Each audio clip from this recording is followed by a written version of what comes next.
নমস্কার বন্ধুরা, share market সংক্রান্ত আমার প্রথম ভিডিও আজ থেকে শুরু করছি। শুরু করার আগে আমার খুব প্রিয় একটি কোটেশন সেটা নিয়ে বলবো, এবং এই কোটেশনটা, এই উদ্ধৃতিটা সব জায়গায় গুরুত্বপূর্ণ। গৌতম বুদ্ধ তার একটি উদ্ধৃতি, এতে বলা হচ্ছে, বিলিভ নাথিং, কিচ্ছু বিশ্বাস করার দরকার নেই। No matter where you read it or who said it। কোনো ব্যাপারই নয়, এটা কোনো ব্যাপার নয় যে আপনি কোথায় এটা পড়েছেন বা আপনি যা পড়েছেন সেটা কে বলেছে, সেগুলো খুব বড় ব্যাপার নয়। No matter if I have said it, Gautam Buddha বলছেন যে এটাও বিষয় নয় যে আমিও বলছি, যদি মানে আমি যে বলছি সেটাও বিরাট বড় ব্যাপার নয়, মানে সেটাকেও বিশ্বাস করতে হবে এমন কোনো কথা নেই। Unless it agrees with your own reason and your own common sense। বলছেন যে যতক্ষণ না এটা আপনার নিজের কারণ এবং নিজের কমন সেন্স, সাধারণ যে জ্ঞান বা সাধারণ যে সেন্স, সেইটাকে যতক্ষণ না ফুলফিল করছে, তার মানে এটাই যে কোনো কিছু বিলিভ করার আগে, সেটা যেখানেই লেখা থাকুক, যত বড় লোকই বলে থাকুক, আপনি আপনার নিজের মতো করে রিসার্চ করবেন, আপনি আপনার নিজের মতো করে জ্ঞান সঞ্চয় করবেন, তারপরে বিশ্বাস করবেন। আমি কোনো কিছু বলছি তার মানেই সেটা খুব বিশ্বাসযোগ্য হতে হবে এমন কোনো ব্যাপার নেই। আমি আমার বিশ্বাসের জায়গা থেকে কিছু বলছি, আমার চিন্তা ভাবনার কিছু জায়গা থেকে বলছি, আমার রিসার্চের কিছু জায়গা থেকে কিছু কথা বলছি। আপনি আপনার মতো করে সেটা নিয়ে চিন্তা ভাবনা করবেন, বিশ্বাস করার হলে বিশ্বাস করবেন, যদি মনে হয় না এটা বিশ্বাসযোগ্য নয় তাহলে বিশ্বাস করবেন। এইটুকু বলে আমি আমার শেয়ার মার্কেট সংক্রান্ত বক্তব্য শুরু করছি। How to be successful in stock market, কিভাবে আপনি সফল হবেন স্টক মার্কেটে, তার কিছু চিন্তা ভাবনা আমি ব্যক্ত করব। হ্যালো, আমি হিরণময় রায়। আমি here to give you some knowledge about stock markets. Stock market নিয়ে কিছু কথা বলবো আপনাদের জন্য। First of all, gain knowledge about the stock market, economics and financial statements। প্রথমত আপনাকে প্রচুর জ্ঞান আহরণ করতে হবে স্টক মার্কেট সম্বন্ধে। ইকোনমিক্স, অর্থনীতি জানতে হবে, ফিনান্সিয়াল ম্যাটারগুলোকে জানতে হবে, আরো অনেক কিছু জানতে হবে, সেগুলো ধীরে ধীরে বলবো। ফার্স্ট অফ অল আপনাকে মনে রাখতে হবে যে you have to know the rule before playing the game. খেলাটা শুরু করার আগে আপনাকে নিয়ম কানুনগুলো জানতে হবে। তো প্রথম নিয়ম এটাই যে আপনাকে আপনার নিজস্ব নলেজ, জ্ঞান জোগাড় করতে হবে, এবং আহরণ করার পরে সেটা নিয়ে রিসার্চ করতে হবে। আপনি লাভ করলে আপনার থাকবে, লস করলে সেটার দায়িত্ব সম্পূর্ণ আপনার। সুতরাং আপনি যদি লাভ করতে চান স্টক মার্কেট থেকে, আপনাকে প্রচুর পড়াশোনা করতে হবে। অন্যান্য আরো সাবজেক্টের মতো, আজকে ধরুন যারা ডাক্তারি পড়ছে, তারা না পড়েই কি ডাক্তার হবে? না, 4-5 বছর তাদের দিতে হবে, প্রচুর দিতে হবে, প্রচুর ঘন্টা, প্রচুর মিনিট দিতে হবে। তা এটা সব বিষয়ের ক্ষেত্রে একই ব্যাপার, সব বিষয়ের ক্ষেত্রেই সেম। সেটা স্টক মার্কেটেও তাই, প্রচুর পড়াশোনা করতে হবে, প্রচুর ঘাঁটাঘাঁটি করতে হবে। সবার কথাই শুনবেন, কিন্তু ডিসিশন হবে আপনার নিজস্ব।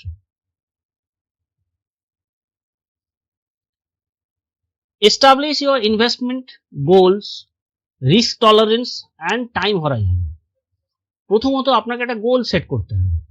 আপনি কোথায় যেতে চান, কত দূর যেতে চান, কি আপনার লক্ষ্য। দ্বিতীয় যেটা খুব ইম্পর্টেন্ট, রিস্ক টলারেন্স। লক্ষ্য তো ঠিক আছে, লক্ষ্য তো আপনি নির্ধারিত করতে পারেন, কিন্তু আপনার রিস্ক টলারেট করার ক্ষমতা কতটুকু, মানে কতটুকু রিস্ক আপনি নিতে সক্ষম। একটি কম বয়সী ছেলে, ধরুন 18, 19, 20, 22 বছরের ছেলে যে রিস্ক নিতে পারে, অর্থাৎ টাইম হরাইজন অনুযায়ী তার কাছে অনেক সময় আছে, সে ফেল করলে আবার চান্স পাবে পাস করার। আবার একজন ধরুন 45, 50 বা 60, 70 বয়সে গিয়ে সেই রিস্ক অ্যাপেটাইটটা কিন্তু কম বেশি হয়। যখন ইয়াং থাকে তখন রিস্ক অ্যাপেটাইট বেশি থাকলে ক্ষতি নেই, কিন্তু যখন বয়স বাড়বে তখন আপনার রিস্ক অ্যাপেটাইটটা সেই মতো কমিয়ে আনতে হবে, কারণ সেখানে সেই রিস্ক টলারেট করার ক্ষমতা আপনার কমে যাবে। তার নানা রকম কারণ আছে। And last but not list, time Horizon. আপনি কত সময়ের জন্য ওই রিস্কটুকু নিতে চান, এটাও খুব ইম্পর্টেন্ট।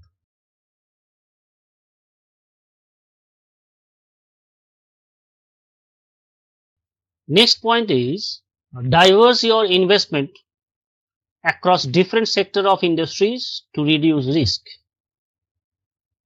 মানে আপনার যে ইনভেস্টমেন্ট হবে সেটাকে ডাইভার্সিফাই করতে হবে। ধরুন আপনি 100 টাকা ইনভেস্ট করবেন, তাহলে 100 টাকা কি যে কোনো একটা সেক্টরে লাগাবেন?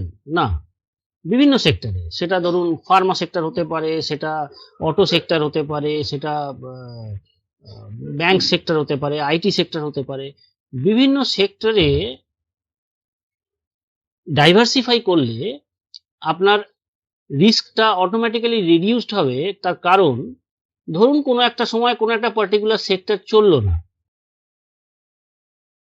তাতে আপনার ধরুন যে সেক্টরটা চললো না সেই সেক্টরে যদি আপনার পুরো ইনভেস্টমেন্টটা থাকতো তাহলে আপনার পুরোটাই ডুবে যেত। তো দেখা গেল দুটো সেক্টর চলছে না, বাট 4টে সেক্টর চলছে। আপনার যদি 6টা সেক্টরই থাকে তাহলে দুটো সেক্টর চলছে না, ঠিক আছে, 4টে সেক্টর তো চলছে, সেখান থেকে আপনার লভ্যাংশ বেরিয়ে আসবে।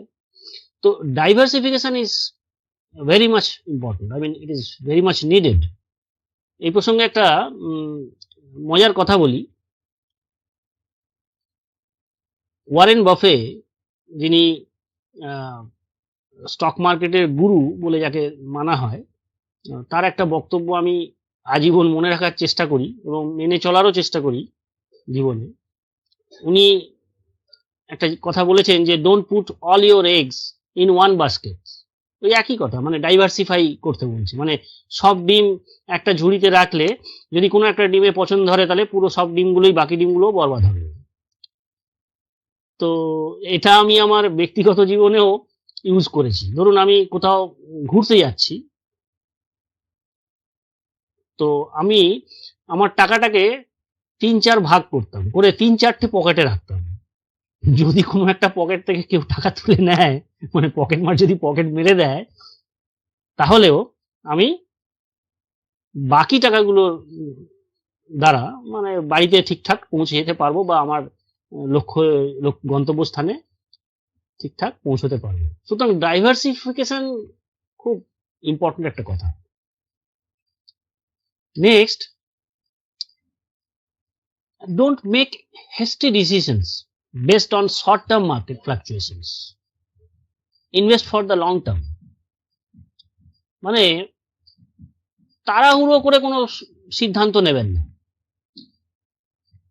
মানে ধরুন শর্ট টার্মে মার্কেট ফ্লাকচুয়েট করছে, উঠছে নামছে, মার্কেট তো মাঝে মাঝেই ভোলাটাইল থাকেই, মানে কখনো পড়ছে কখনো উঠছে, আপনিও কি করবেন বুঝতে না পেরে খুব তাড়াতাড়ি কিছু ডিসিশন নিয়ে নিচ্ছেন এবং আলটিমেটলি দেখা যাচ্ছে যে আপনার লস হচ্ছে। এটা যেন না হয়। Invest for the long term, মানে কোনো একটা জিনিস যখন কোনো একটা স্টককে বা শেয়ারকে আপনি যখন কিনছেন, কোনো একটা কোম্পানিকে তো কিনছেন, আগে তার সম্বন্ধে জানুন, তার সম্বন্ধে পড়াশোনা করুন, আপনার সেইটা কেনার ইচ্ছা কেন হয়েছে, কোম্পানিটার কি কি কাজ আপনার ভালো লাগে, তার টেকনিক্যাল কি কথা বলছে, তার ফান্ডামেন্টালস, টেকনিক্যালের থেকেও ইম্পর্টেন্ট হচ্ছে ফান্ডামেন্টাল। ফান্ডামেন্টাল মানে কোম্পানিটা কিরকম ব্যবসা করছে, তার ফিউচার গ্রোথ আছে কিনা, প্রচুর কিছু ম্যাটার আছে এর মধ্যে, সেগুলো আস্তে আস্তে আমি আলোচনা করব। তো কোম্পানিটাকে যখন আপনি জানলেন, তারপরে তো আপনি কোম্পানিটাকে কিনতে যাবেন। তো কোম্পানিটাকে কেনার পরেই আপনার মনে হলো এটা বেচে দিই, তাহলে কোম্পানিটা কেনার দরকার কি?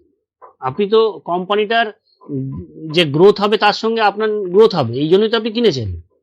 তাহলে কিনলেনই বা কেন আর বেচলেনই বা কেন? তাহলে আপনি কি ট্রেডার হতে চাইছেন, মানে খুব তাড়াতাড়ি কেনা বেচা করে কিছু রোজগার করে নেবেন? দেখুন, আমার ভিডিওতে কিন্তু আমি সেটা সাজেস্ট করি না। আমার ভিডিওতে আমি সবসময় যেটা বলার চেষ্টা করি যে যা কিছু আপনি ইনভেস্ট করবেন, অ্যাটলিস্ট 3 to 5 ইয়ার্স একটা চিন্তা ভাবনা থাকতে হবে, মিনিমাম 3 বছর 5 বছরের একটা মিনিমাম চিন্তা ভাবনা থাকতে হবে। তার থেকে বেশি যদি রাখতে পারেন তো আরো ভালো। দেখা গেছে যা লাভ হয়, বড় লাভ যেটা হয় সেটা লং টার্মই হয়। শর্ট টার্মে হয়তো কোম্পানিটা খারাপ রেজাল্ট আসছে, খারাপ ভাবে মানে বিহেভ করছে মানে তার ভ্যালু কমে যাচ্ছে, এগুলো শর্ট টার্মে হয়। কিন্তু কোম্পানিটার যদি ফান্ডামেন্টাল ঠিক থাকে তাহলে লং টার্মে কোম্পানিটা আপনাকে ভালো প্রফিট দিবে। সো তাড়াহুড়ো করে কোনো সিদ্ধান্ত না নেওয়াই ভালো। Next, stick to your plan, avoid emotional decisions and don't chase short term gains. আপনি যখন কোনো কিছু কেনাকাটা করছেন তার জন্য তো নিশ্চয়ই আপনার একটা প্ল্যান আছে। সে স্টক মার্কেটের কথা বাদ দিন, আপনি অন্যান্য ক্ষেত্রেও, জীবনের অন্যান্য ক্ষেত্রেও যা কেনাকাটা করেন, আপনি একটা ফ্রিজ কেনেন, একটা এসি কেনেন, একটা টিভি কেনেন, সবকিছু পেছনে তো আপনার প্ল্যান রয়েছে। তো সেই প্ল্যানটা নিশ্চয়ই একদিনের প্ল্যান নয়, একদিনের জন্য নয়, বা 1 মাসের জন্য নয়, বেশ কিছু বছরের জন্য প্ল্যানটা নেওয়া। তাহলে স্টক মার্কেটের ক্ষেত্রেও তো সেটা, আপনি যখন প্ল্যান করছেন নিশ্চয়ই একদিনে বা 1 মাসে বড়লোক হওয়ার জন্য প্ল্যান করছেন না। তাহলে যখন প্ল্যান করছেন সেই প্ল্যানটার সঙ্গে আপনাকে স্টিক করতে হবে, থাকতে হবে। যদি আপনি বোঝেন যে হ্যাঁ স্টিক করার জায়গা আছে, তবে এরকম নয় যে গোয়ার্তুমি করে থাকতে হবে, তা আমি বলছি না। অ্যাভয়েড ইমোশনাল ডিসিশনস, এটা একটা মারাত্মক কথা, এবং এটা খুব সুন্দরভাবে এর ব্যাখ্যা আরো করা যায়। আমি শুধু ছোট করে এটুকু বলতে পারি, stock market is a emotional game. মানে আপনি যা যা ডিসিশন নেবেন, প্রথম দেখবেন আপনার বেশিরভাগ ডিসিশন ইমোশনালি হচ্ছে। পরে পরে যত দিন যাবে তখন আপনার ইমোশনাল জায়গাটা আস্তে আস্তে কমবে, লজিকের জায়গাটা তৈরি হবে। আচ্ছা, ধরুন তো আপনি একটা কোম্পানিকে কিনছেন, দেখবেন কেনার সময় আপনার মনে হবে এই কোম্পানিটা বাড়বে, এর শেয়ার দরটা বেড়ে যাবে খুব। কেন এরকম মনে হলো আপনি কিন্তু জানেন না, আপনার মনে হলো। লজিক কি? লজিক নেই, শুধু আপনার মনে হচ্ছে এটা বাড়বে তাই জন্য এটা বাড়বে।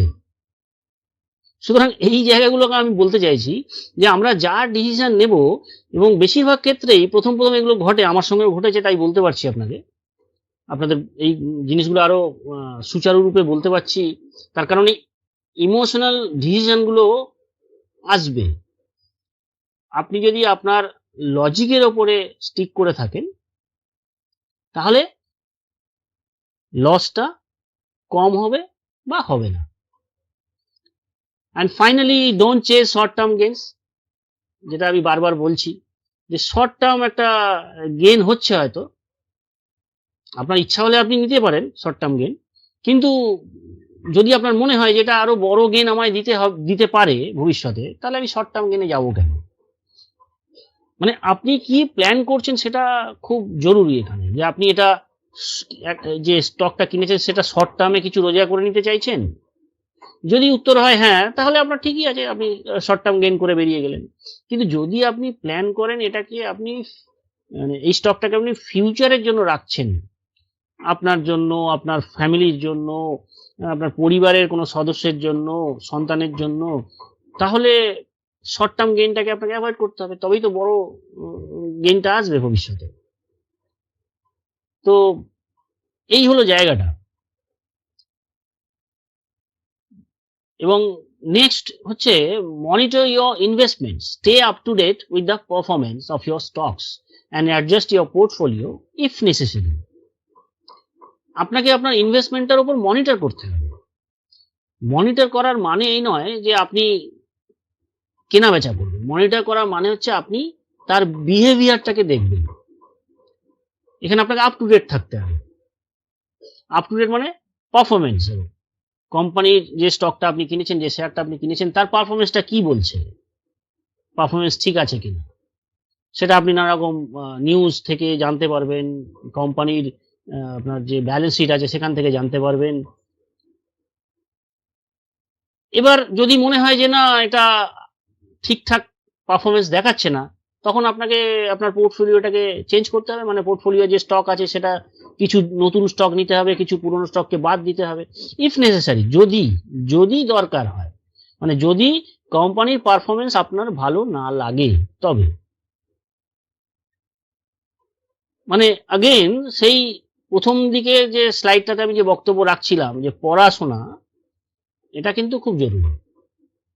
এটাকে আপনি কখনো মানে অবহেলা করতে পারবেন না।